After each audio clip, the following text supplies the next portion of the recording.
After 12 years of marriage, I thought I knew my wife. I thought we were unshakable. But the day she sat me down and said, "I'm going on a date. It's not about you, it's about me," my world came crashing down. I gave her everything, my loyalty, my trust, my family, and she threw it all away for a cheap thrill.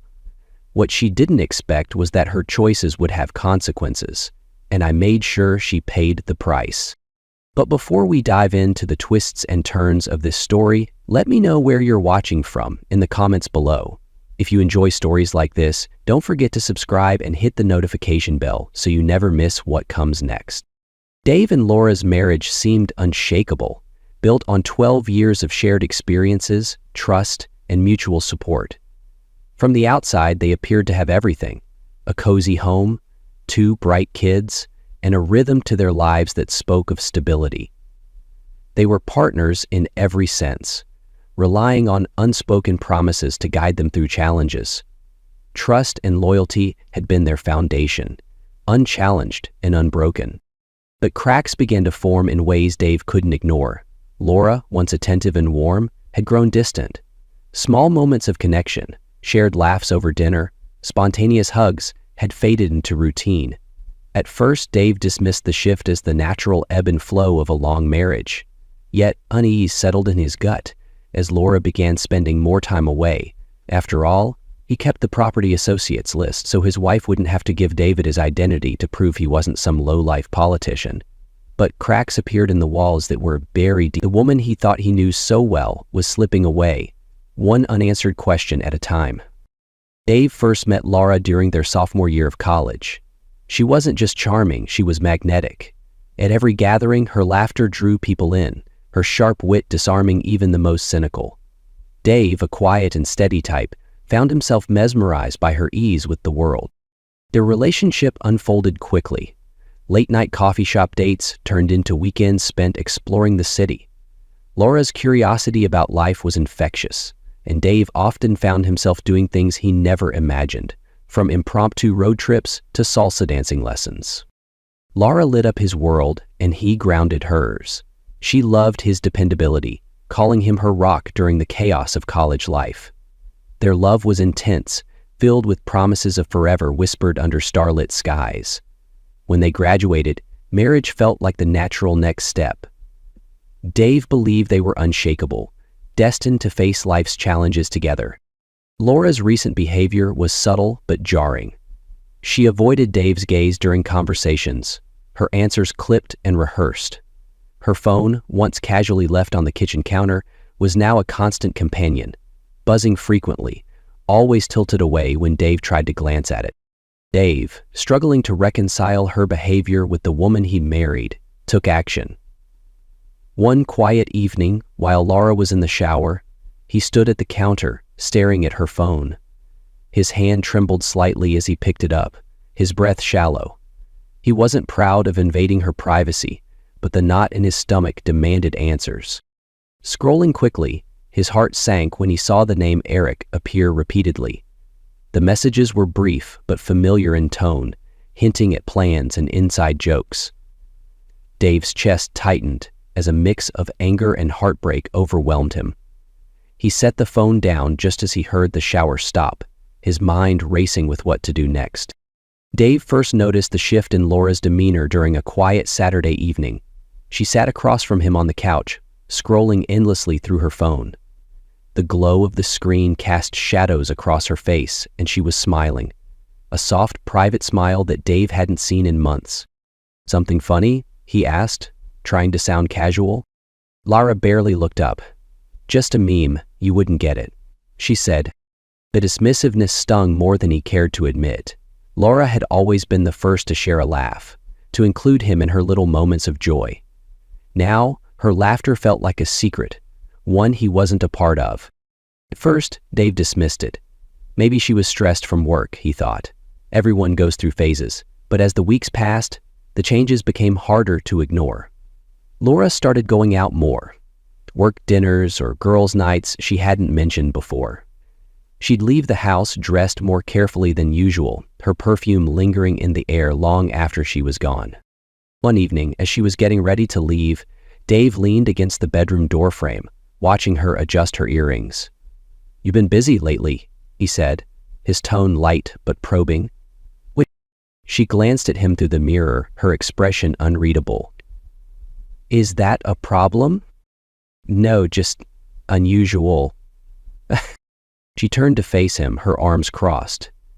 "Dave, not everything needs to be a big deal." Her tone was sharp, defensive, and she walked past him without waiting for a response. Dave's unease grew, a constant whisper in the back of his mind that refused to be silenced. One night, when Laura's girls' night extended well past midnight, he sat in the living room, staring at the clock. The kids were asleep, and the house was eerily silent. He glanced at her phone, left carelessly on the kitchen counter, and hesitated. He wasn't the type to snoop, but something about her recent behavior felt wrong. Heart pounding, he unlocked the phone and scrolled through her messages. Most were mundane, but then he saw it. Texts from a number saved as Eric. The conversation wasn't overtly romantic, but it was intimate enough to set his heart racing. "Can't wait to see you," one message read. Another simply said, "Tonight was amazing." The sound of the garage door startled him.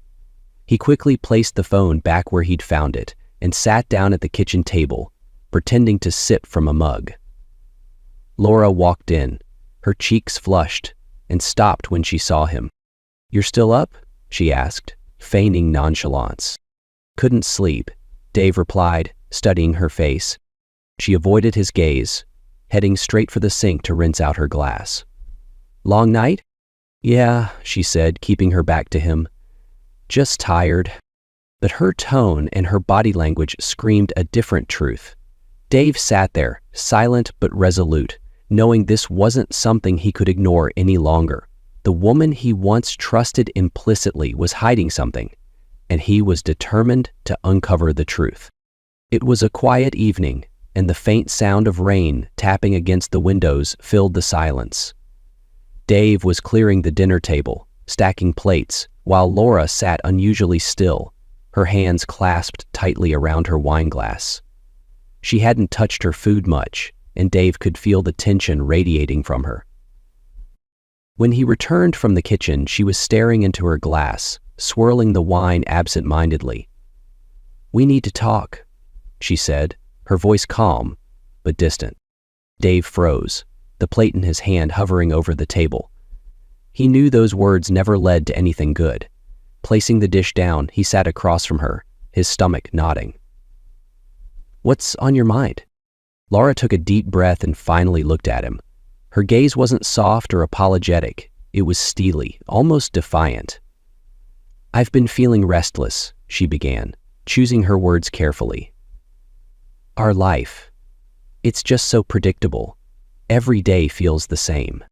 Dave blinked, taken aback. "Restless?" he repeated, the word foreign and heavy in his mouth. "What does that even mean?" Laura sighed, leaning back in her chair. "It's not about you, Dave. It's about me. I need something different, something exciting." The words hung in the air, suffocating. Dave felt his heart sink, but he forced himself to stay calm. "Okay," he said slowly. "What are you saying?"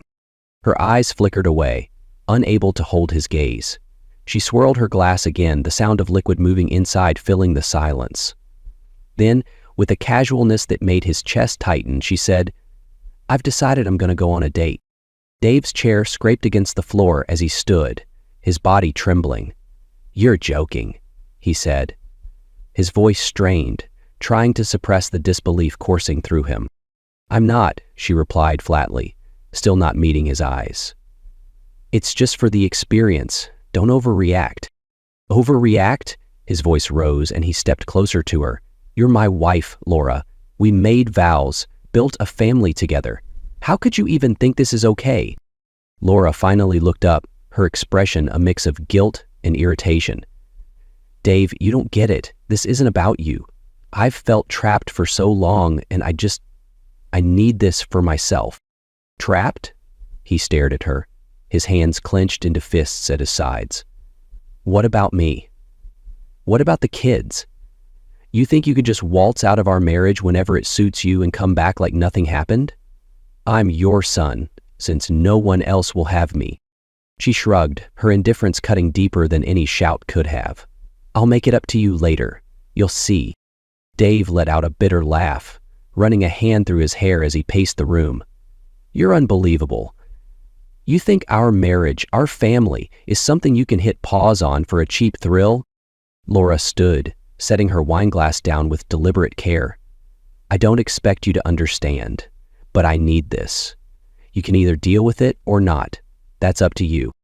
"Laura," he said, his voice trembling with anger and heartbreak, "you're making the biggest mistake of your life." She smirked, a cold and distant look in her eyes, and walked out of the room without another word. Left standing in the silence, Dave felt a storm of emotions swirling inside him. Anger, betrayal, heartbreak. They were all there, crashing against one another. But beneath the pain was something new, resolve. If Laura thought he would sit idly by while she tore their family apart, she was wrong. He sat down, hands trembling, and began writing everything he could remember.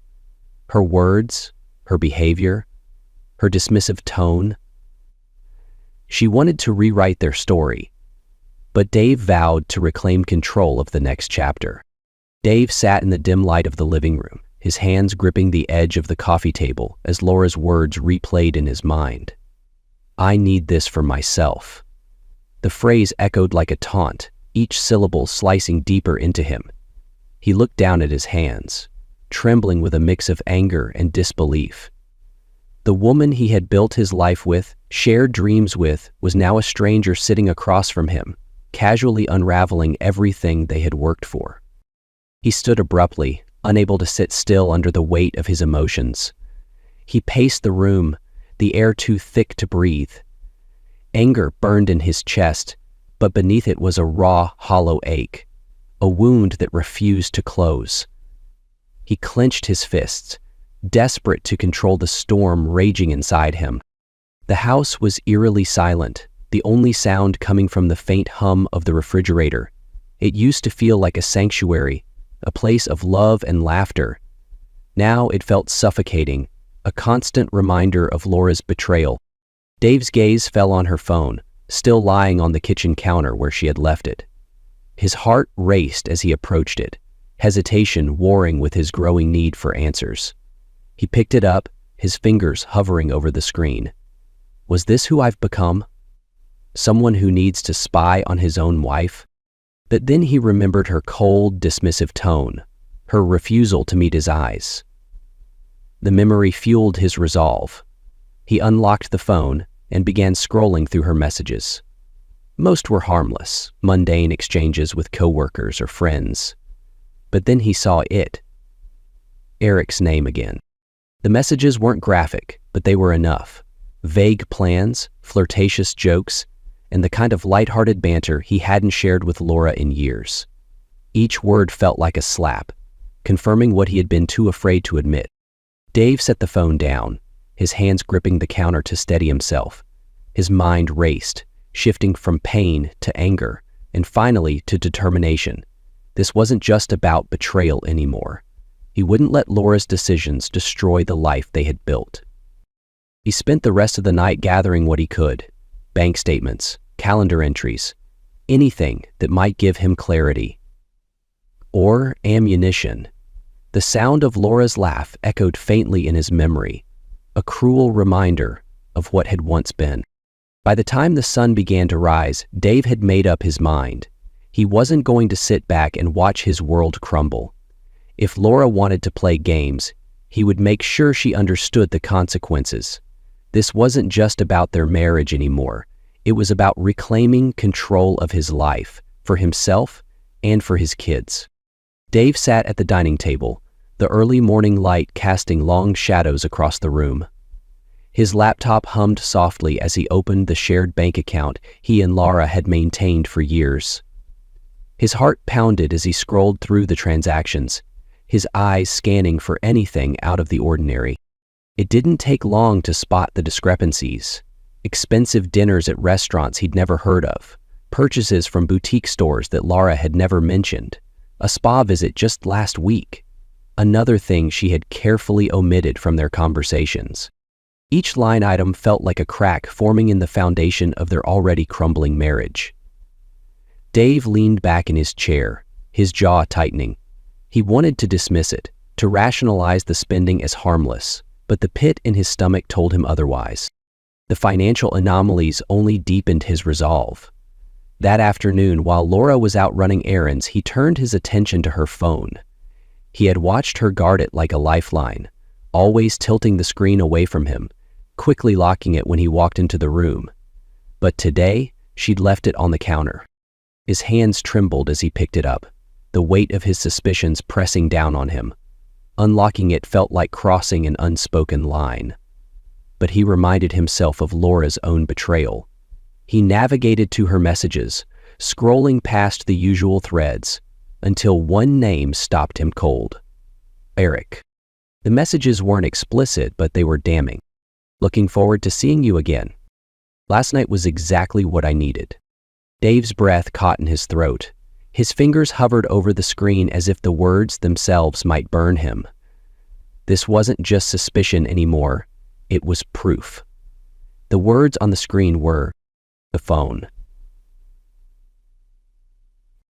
Determined to uncover the truth, Dave opened his laptop again.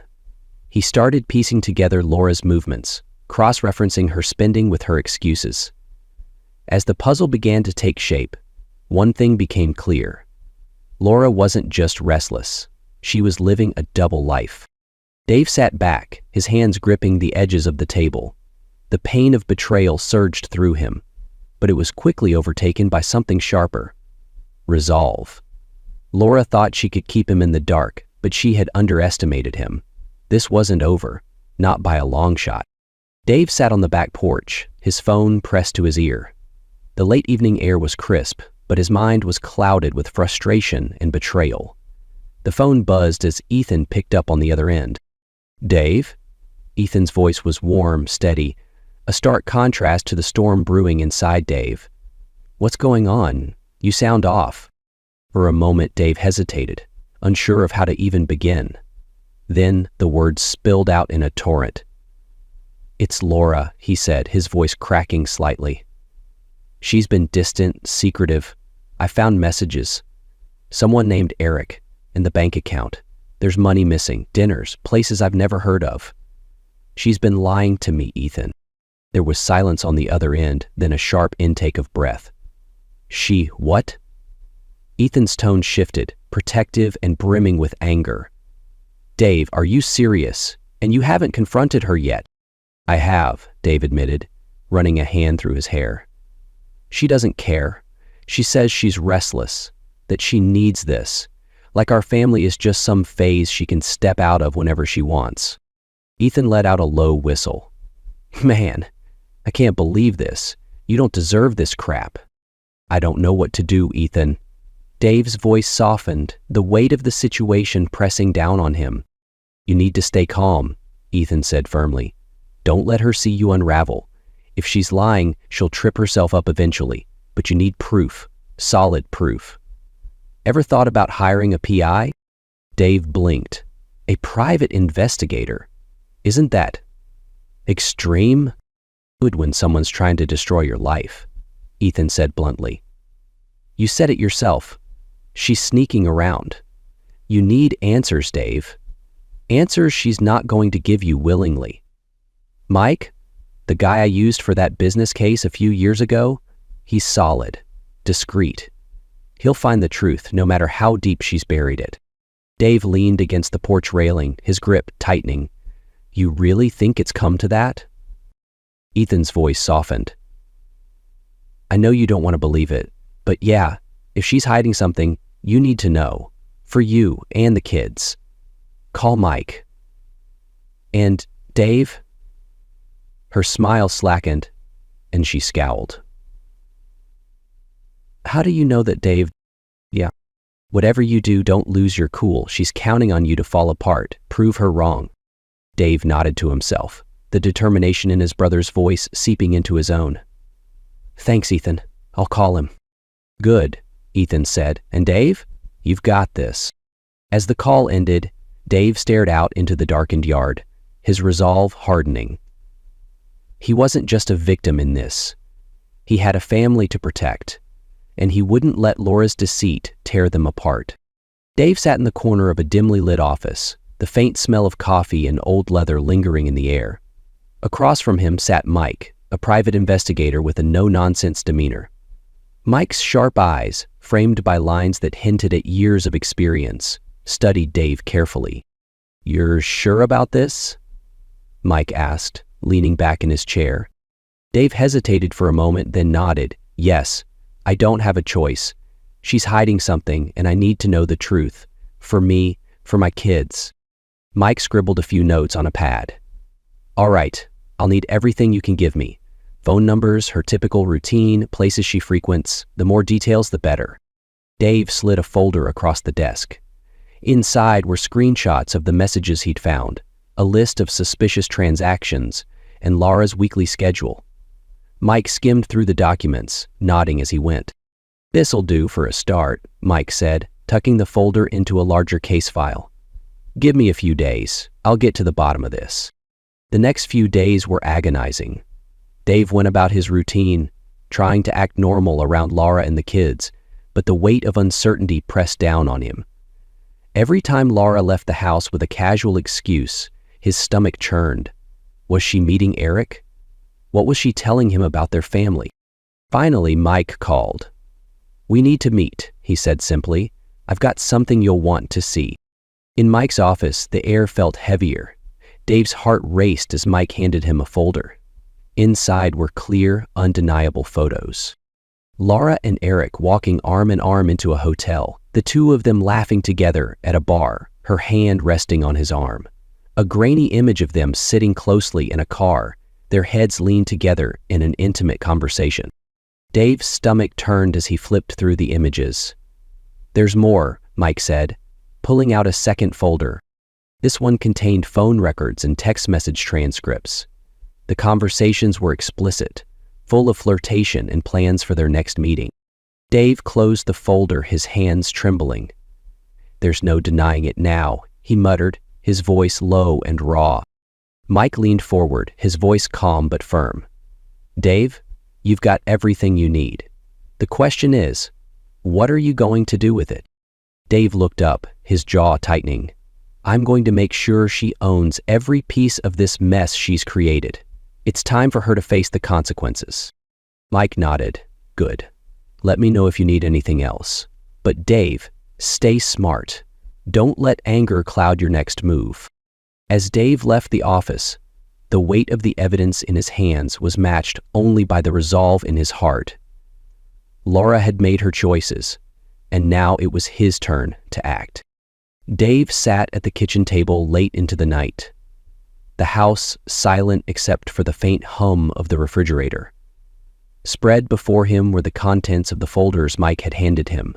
Photos, financial statements, and phone records. Each piece of evidence was like a dagger, cutting through the layers of denial he had tried to maintain.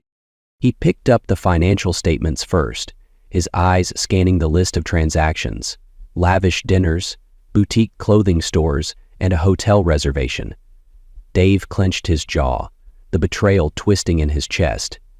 He thought back to Laura's excuses, work meetings, catching up with friends, lies, all of them. The photos were worse. He had stared at one earlier, trying to convince himself it wasn't as bad as it seemed, but it was undeniable. Laura, dressed in a way she never did for him anymore, laughing with Eric as they walked into a hotel. Another showed her leaning into him at a bar, her hand on his arm. Her expression was one Dave hadn't seen in years, unburdened, carefree. Dave's hands trembled as he placed the photos down, his heart pounding with anger and heartbreak. He couldn't ignore the texts any longer. Although he felt panicky and angry, he immediately responded to the texts by praying for their success. Mike had extracted snippets of Laura's conversations with Eric. Dave read them one by one, each word cutting deeper. "Last night was amazing, can't wait to see you again." You make me feel alive in a way I haven't felt in years. Dave closed the folder, his fists tightening. He had spent 12 years building a life with Laura, sacrificing, supporting her, trusting her. And this was how she repaid him?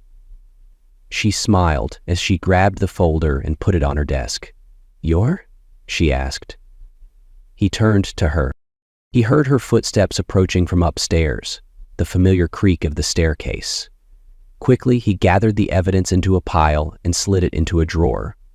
Laura appeared in the drawer, her hair slightly disheveled.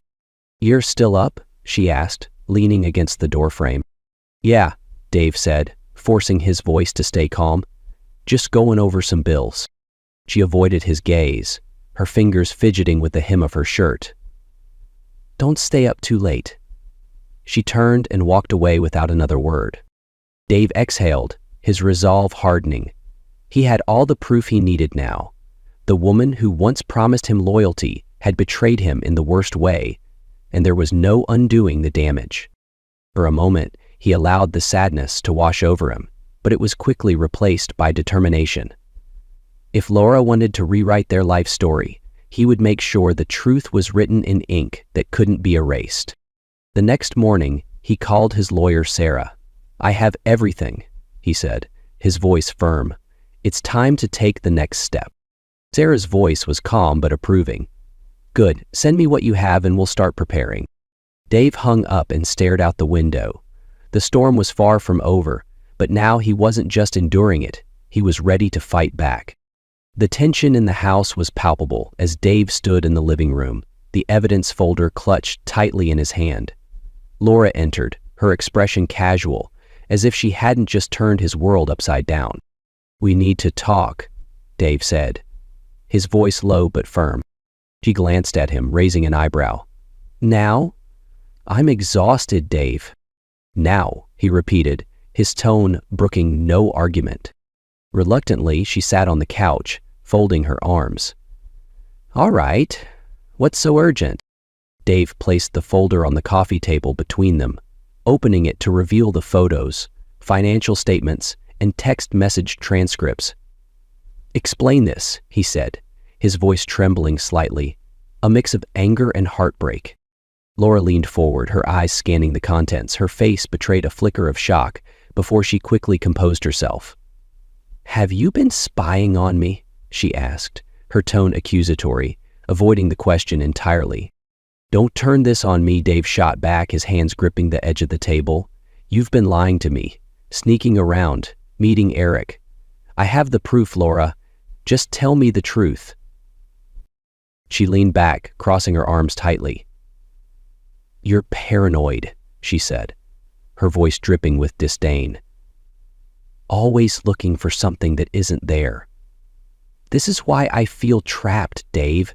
You don't trust me." "Don't twist this," Dave said, his voice rising slightly. "I trusted you for 12 years, and you've been lying to my face. You think I don't see the late nights, the phone calls, the excuses?" Laura rolled her eyes, standing up abruptly. "You're suffocating, Dave. That's the real problem. You've always been controlling, always needing to know where I am and what I'm doing. It's exhausting." Dave stood too, his frustration boiling over. "Don't you dare call this control. This is about respect, about honesty, something you clearly don't understand anymore." She smirked, a cold and dismissive gesture that made his blood boil. "Think what you want. You're overreacting, as usual. Eric is just a friend, and this," she gestured at the folder, "is pathetic." "Pathetic?" Dave's voice cracked with emotion. "What's pathetic is throwing away your family for this, for him. Do you even care about what this is doing to us? To the kids?" Her face hardened. "I don't have to explain myself to you," she snapped. "If you're so unhappy, do something about it." Dave stared at her, the finality of her words hitting him like a punch to the gut. She wasn't going to admit anything, wasn't going to apologize. She had chosen her path, and it didn't include him. Without another word, he closed the folder and walked away. He didn't yell, didn't plead. The time for that was over.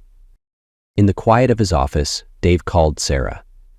"It's done," he said, his voice steadier than he expected. "She's not going to stop. We need to move forward," Sarah said. Sarah's voice was calm and reassuring. "Good. We'll make sure she faces the consequences." Hanging up, Dave sat in the silence, his resolve hardening. Laura thought she could dismiss him, manipulate the situation, but she had underestimated him. He wasn't going to crumble. He was going to fight. And this time, he would be ready. Dave sat in Sarah's office, the weight of the evidence he had gathered pressing heavily on his shoulders. The room was pristine, with sleek furniture and framed degrees lining the walls, but its sterile calm did little to ease the storm in his mind. Across from him, Sarah flipped through the folders he'd brought, her sharp eyes scanning each page with practiced precision. "You've done your homework," she said, setting the folder down and folding her hands on the desk. "Photos, financial inconsistencies, texts. This is solid, but it's just the start." Dave leaned forward, his voice laced with frustration. "She's been lying to me for months, Sarah, sneaking around, taking money out of our accounts, and now she acts like I'm the one at fault. I need to protect my kids." "And we will," Sarah replied firmly. "The first step is filing for temporary custody. The evidence you've provided shows that her behavior isn't just reckless. It's damaging to your family. Courts will take that seriously." Dave nodded, his hands clenching in his lap. "And what about the house? The kids can't lose their home on top of everything else?" "We'll file an injunction to prevent her from making any unilateral decisions about the property," Sarah said. "But Dave, this isn't just about legal strategy. Laura's already trying to control the narrative, isn't she?" Dave sighed, rubbing his temples.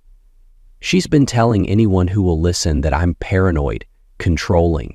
She even posted on Facebook, making herself out to be the victim."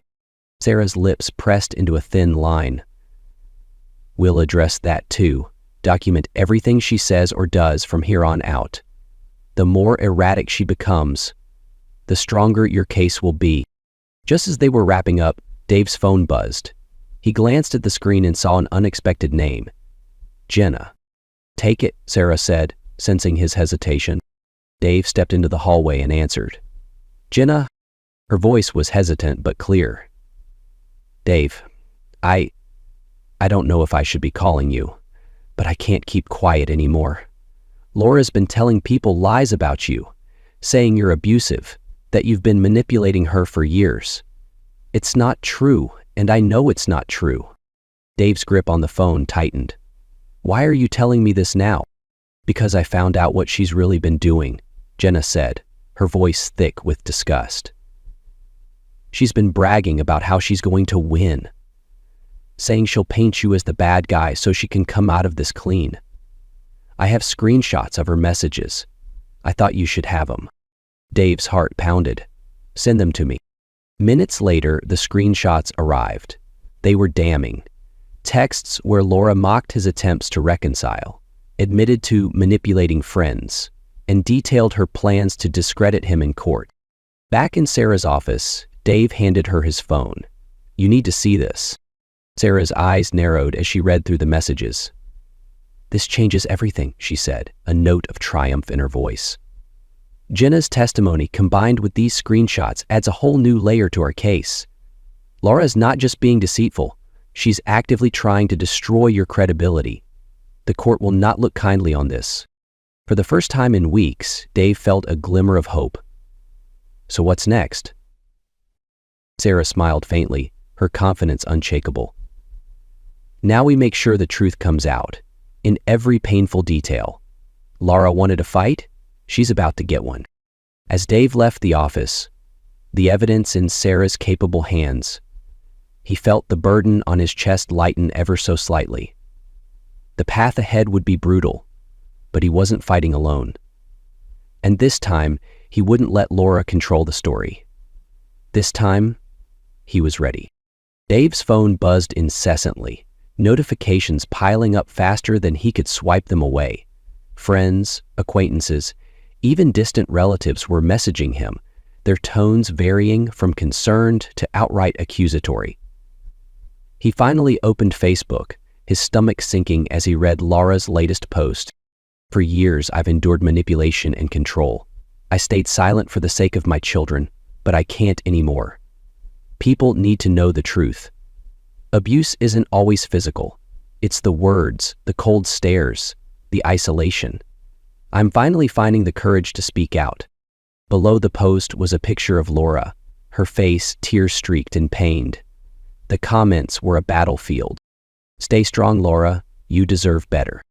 This is so brave of you to share. But why post this publicly? Shouldn't this stay private? Dave sat in silence, his fists clenched as he read through the reactions. It was one thing for Laura to lie to his face, but to paint him as an abuser in front of the world? That was something else entirely. He stood abruptly, pacing the length of the living room. The kids were upstairs, oblivious to the storm raging online. He knew he couldn't afford to lose his composure, not in front of them. His mind raced, replaying every interaction with Laura. Had he ever done anything to warrant this?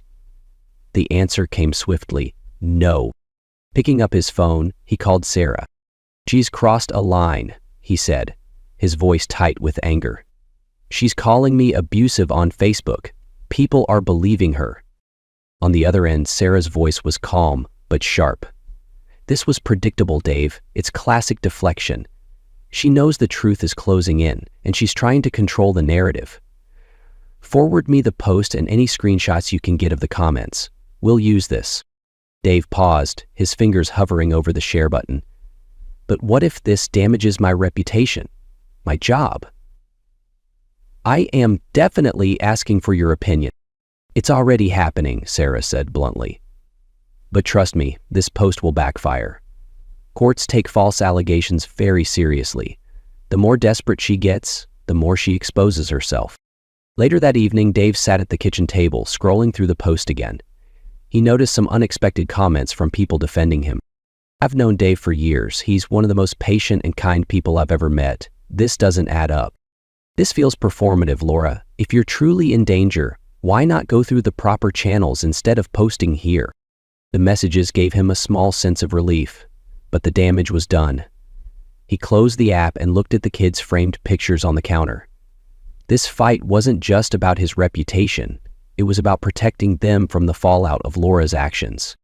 The next morning, Dave met with Sarah, armed with screenshots and a determination he hadn't felt before. She wants to smear me? Fine, he said, his voice steady. But she won't get away with it. Not this time. Sarah nodded. Let her dig her own grave. We'll make sure the truth buries her. And with that, the next phase of the battle began. The courtroom was tense, the air thick with anticipation as the judge entered and everyone rose to their feet. Dave sat at his table, his lawyer Sarah beside him. Her calm and collected demeanor, a sharp contrast to the storm raging in his chest. Across the room, Laura sat with her attorney, a well-dressed man with an air of confidence that most otherwise might have felt noxious to the conversation. As proceedings began, Laura's lawyer wasted no time in painting her as the victim. Your Honor, he began, stepping confidently toward the bench. My client, Mrs. Taylor, has endured years of neglect and emotional hardship. Mr. Taylor's controlling behavior has left her isolated and desperate. Her actions, while perhaps unorthodox, were driven by a need to reclaim her sense of self and provide stability for her children. Dave clenched his fists under the table, his jaw tightening as the attorney's words echoed through the room. He wanted to shout, to refute every lie, but Sarah placed a calming hand on his arm, silently reminding him to stay composed. The lawyer continued, his tone growing more impassioned. Mrs. Taylor's recent social media posts reflect the courage it took to speak out. They demonstrate her willingness to put her children first by seeking a healthier environment. This case is not about infidelity. It's about a mother fighting for her children.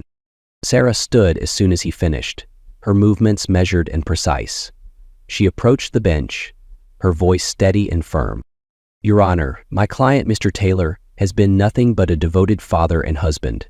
The evidence will show that Mrs. Taylor's claims are not only baseless, but part of a calculated attempt to deflect from her own misconduct. She turned to the judge, holding up a thick folder. We have documented evidence of Mrs. Taylor's affair, financial irregularities, and, most troubling, a deliberate smear campaign designed to damage my client's reputation. This is not a case of a mother protecting her children. It is a case of a woman trying to avoid accountability. The judge nodded, motioning for Sarah to proceed. Sarah's voice sharpened as she began presenting the evidence. First, let's address the financial discrepancies. Over the past 6 months, Mrs. Taylor has made multiple unauthorized withdrawals from their joint account, totaling thousands of dollars. These funds were used for lavish dinners, boutique shopping sprees, and hotel stays, none of which benefited the family. Laura's lawyer objected. Relevance, Your Honor. Financial decisions don't determine parenting ability. The judge raised a hand. Overruled. Continue, Miss Daniels. Thank you, Your Honor, Sarah replied, handing a document to the court clerk. This is a detailed statement of those transactions, corroborated by bank records. She moved to the next point.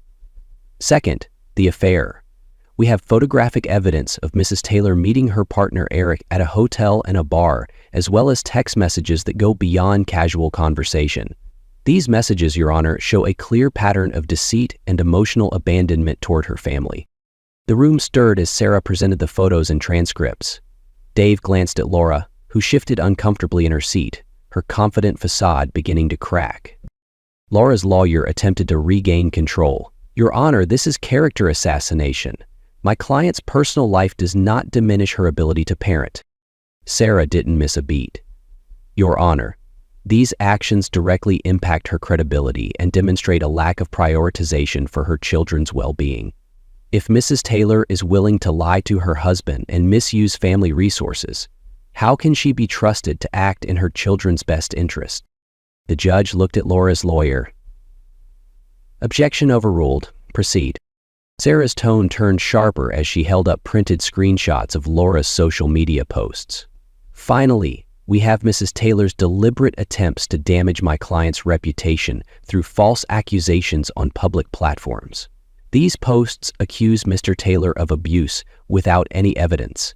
Such behavior not only harms my client, but creates a toxic environment for their children, who are inevitably exposed to this animosity.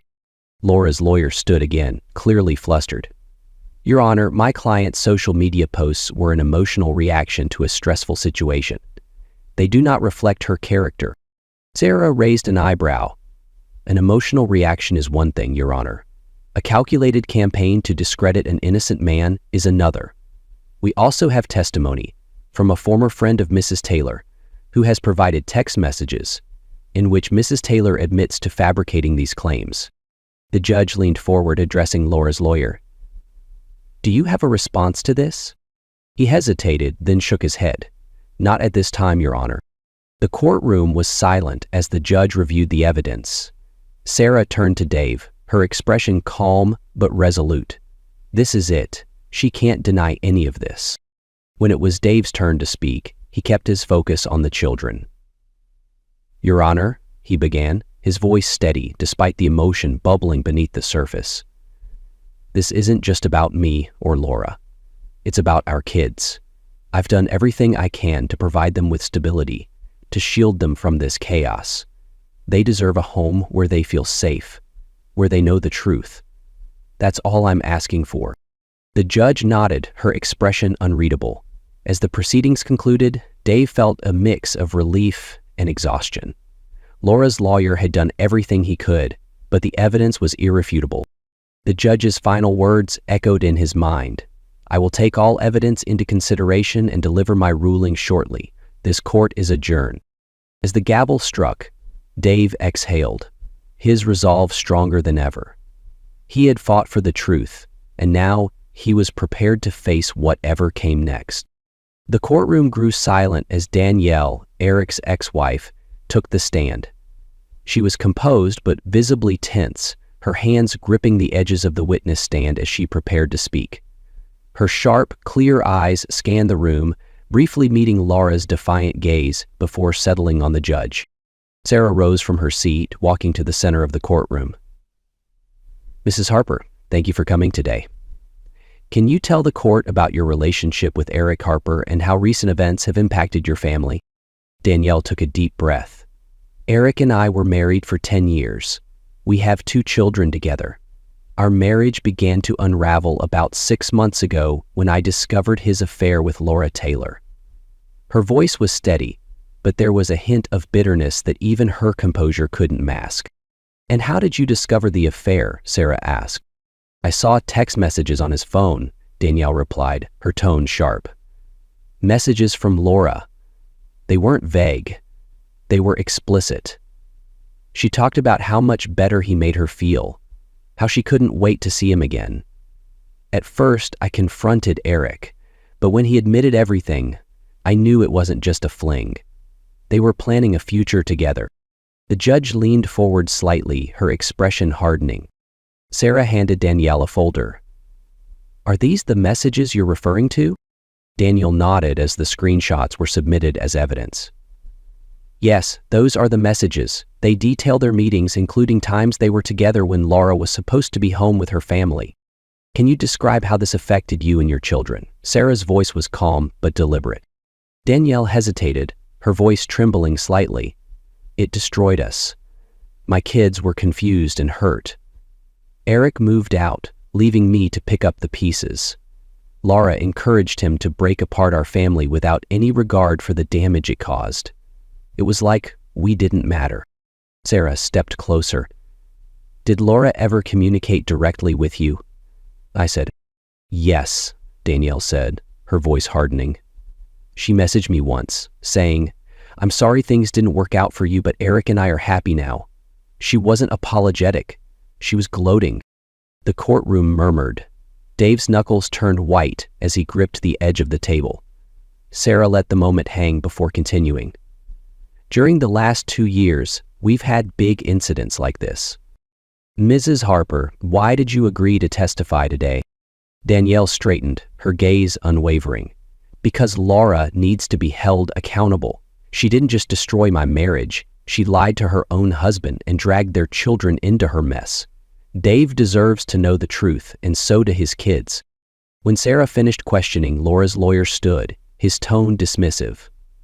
Mrs. Harper, isn't it true that you're bitter about the end of your marriage and might have a personal vendetta against my client? Danielle didn't flinch. I'm here to share the truth, not my feelings. The evidence speaks for itself. As Danielle stepped down, the impact of her testimony was undeniable. Her words had exposed the full extent of Laura's deceit and left the courtroom in stunned silence. For the first time, Dave felt like the tide was turning in his favor. But his reputation as a weight loss professional was still in limbo. Dave took a deep breath as he stood and approached the witness stand. His palms were slightly clammy, but his resolve was firm. The judge watched him closely, her pen poised, while Sarah gave him an encouraging nod. This wasn't about Laura anymore. It was about the future of his children. As he was sworn in, Dave glanced briefly at Laura, who avoided his gaze, her focus fixed on the table in front of her. Mr. Taylor, Sarah began, her tone steady but supportive. Could you explain to the court your primary concerns regarding the current situation? Dave adjusted the microphone, his voice measured but filled with conviction. My concern has always been my children. They've been caught in the middle of something they don't understand, and it's my responsibility to make sure they're safe and have a stable home. They need to feel loved and secure, and right now, that's not something Laura can provide. His voice tightened slightly as he continued. I'm not perfect, Your Honor, no parent is, but I've always put my kids first. I've been there for the late-night fevers, the school projects, and the scraped knees. They know they can count on me. Sarah nodded. How has Laura's recent behavior affected the children? Dave exhaled, the pain evident in his expression. They're confused. They've asked why Mommy isn't home as much, why she's angry. I try to shield them from it, but kids notice everything. They deserve consistency, not chaos. He paused, his voice breaking slightly as he continued. My son told me the other night, Dad, things feel better when you're here. That's all I care about. Making sure they're okay. They didn't ask for this, and it's my job to protect them."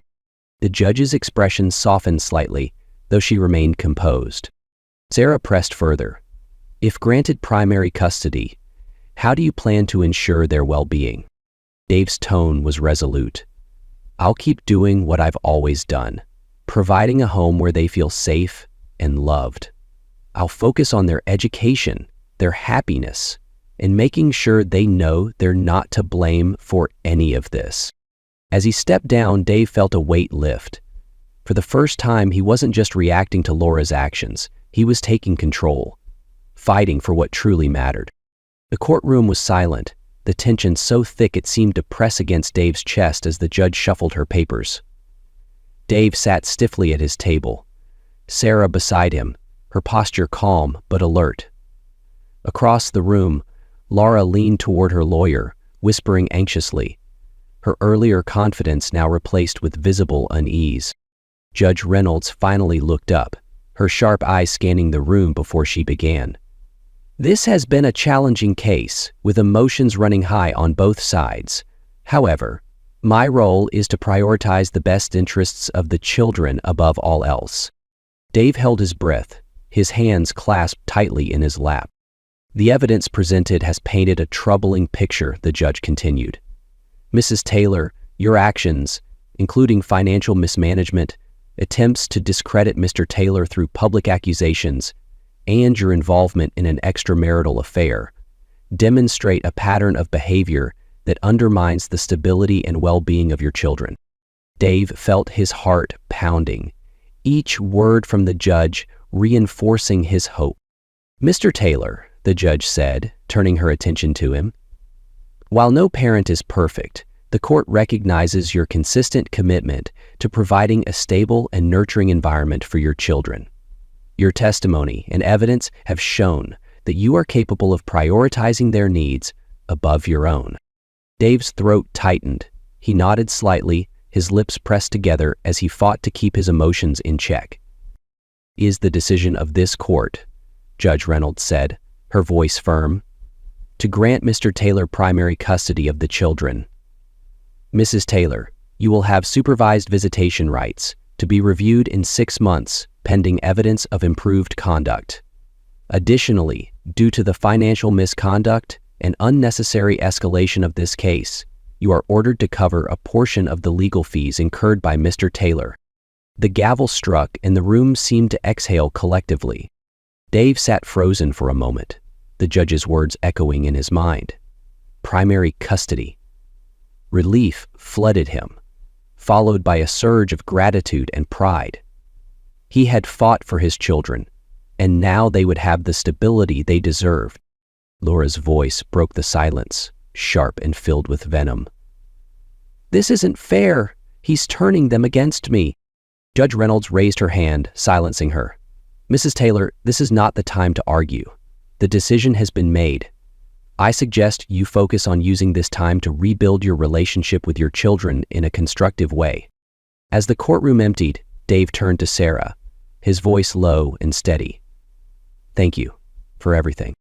Sarah gave him a small, approving smile. "You earned this, Dave. Now go take care of those kids." Walking out of the courthouse, the crisp air hit Dave's face, and for the first time in months, he felt like he could breathe. The road ahead wouldn't be easy, he knew that, but for his kids, for their future, he was ready for whatever came next. The decision from the court didn't sit well with Laura. For days after the hearing, she bombarded Dave with angry texts and emails, filled with accusations and veiled threats. "You think this is over," one message read. "You'll regret taking everything from me." Dave sighed as he read the texts, forwarding each one to Sarah without reply. "Let her lash out," Sarah had advised. "The more she digs in, the more she proves the court's decision was right." Laura didn't stop there. One evening, she showed up unannounced at Dave's house during his custody time. The doorbell rang loudly, jarring him, as he helped his daughter with her homework. "Mommy's here," his youngest exclaimed, running toward the door. Dave stepped in quickly, gently steering the kids back into the living room. "I'll talk to her. You two stay here, okay?" His brother's eyes widened as they loaded the periscopes. He opened the door, blocking the frame as Laura stood on the porch, her arms crossed and her face flushed with frustration. "You don't get to keep them from me," she snapped, her voice low but heated. "You have supervised visitation, Laura," Dave replied, his tone calm but firm. "You're not supposed to be here unannounced." "They're my kids too," she hissed, stepping closer. "And they need stability," Dave shot back. "This isn't about you or me anymore. It's about them. You need to respect the court's decision." For a moment, Laura looked like she might argue, but then her shoulders slumped. Without another word, she turned and walked back to her car, slamming the door behind her. Dave watched as she drove away, the tension slowly leaving his body. Inside, the house was peaceful again. The kids were laughing over a puzzle, and for the first time in months, Dave felt a sense of calm. The days that followed were quiet. Laura's texts grew less frequent, her presence fading into the background. For Dave and the children, life began to feel normal again. The house, once filled with tension and uncertainty, became a sanctuary, a place of warmth, love, and stability. As he tucked his youngest into bed one evening, she whispered, "I like it when it's just us, Daddy. It feels happy." Dave smiled, his heart swelling. "Me too, sweetheart. Me too." The mornings felt different now. The house, once heavy with tension, was filled with soft sunlight and the quiet hum of stability. Dave sat at the kitchen table, sipping his coffee as his youngest daughter colored a picture beside him. The soft scratching of her crayons was a comforting reminder of how far they'd come. "Daddy, do you like it?" she asked, holding up a vibrant drawing of their family. There were only 3 figures in the picture, Dave and his 2 kids, smiling under a bright sun. "I love it," he said, his voice warm. He leaned down to kiss her head, the scent of her shampoo filling the air. "You're a fantastic artist." His son bounded down the stairs, his backpack slung over one shoulder. "Dad, can we go to the park after school? You promised to show me how to throw a curveball." Dave grinned, standing to pour more coffee. "A promise is a promise, but only if you finish your homework first." The kids laughed, and for a moment Dave allowed himself to absorb the scene. It was simple, almost mundane, but it was a peace he hadn't felt in years. Later that evening, as he tucked his son into bed, the boy looked up at him with wide eyes. "Dad, it feels better now, like we're not walking on eggshells anymore." Dave sat on the edge of the bed, his heart swelling. "Life does feel better now," he said, his voice steady and filled with conviction. "And it's only going to get better. We're a team, you and your sister and me. No matter what, I've got you." The boy nodded, a small smile spreading across his face. "I know, Dad. I love you." "I love you too, buddy." Once the kids were asleep, Dave sat in the living room, flipping through a scrapbook the kids had made for him at school. Pictures of school plays, soccer games, and quiet family moments filled the pages. For the first time in a long while, he felt not just relief, but pride in the life he was rebuilding. There were still challenges ahead, but Dave had found his footing. He realized that his strength didn't come from trying to control the chaos around him, but from focusing on what mattered most, his children's happiness and well-being. The road to this point had been painful and full of hard lessons, but Dave knew now that he wasn't just surviving, he was thriving. Together, he and his kids were building something new, something beautiful, and it was a future worth fighting for. Betrayal, as painful as it was, became the catalyst for Dave's transformation. What once felt like the unraveling of his life turned into an opportunity to rebuild, stronger and more focused than before. The wounds Laura's actions left behind would never fully fade, but they had taught him the value of resilience and the necessity of standing firm in the face of adversity. Dave had learned that protecting his children wasn't just about shielding them from the chaos, but also about being an example of strength and integrity. His journey wasn't simply about winning a custody battle. It was about reclaiming his life and showing his kids what love and dedication truly meant. On a quiet Sunday morning, Dave stood in the backyard, watching his children chase each other across the grass. their laughter ringing out like music. The sun was warm, the air filled with the scent of freshly cut grass. It wasn't perfect, but it was enough. He reflected on how far they had come. Every sleepless night, every difficult conversation, and every moment of doubt had led to this, a new chapter filled with peace and possibility. Joshua and Jeremy began meeting throughout the day, each one having 5s or 25s open on their phone. Looking at his children, he felt a profound sense of hope. The past was behind them, and the future was theirs to shape. "We're gonna be okay," Dave murmured to himself, a small smile on his lips. And for the first time, he truly believed it.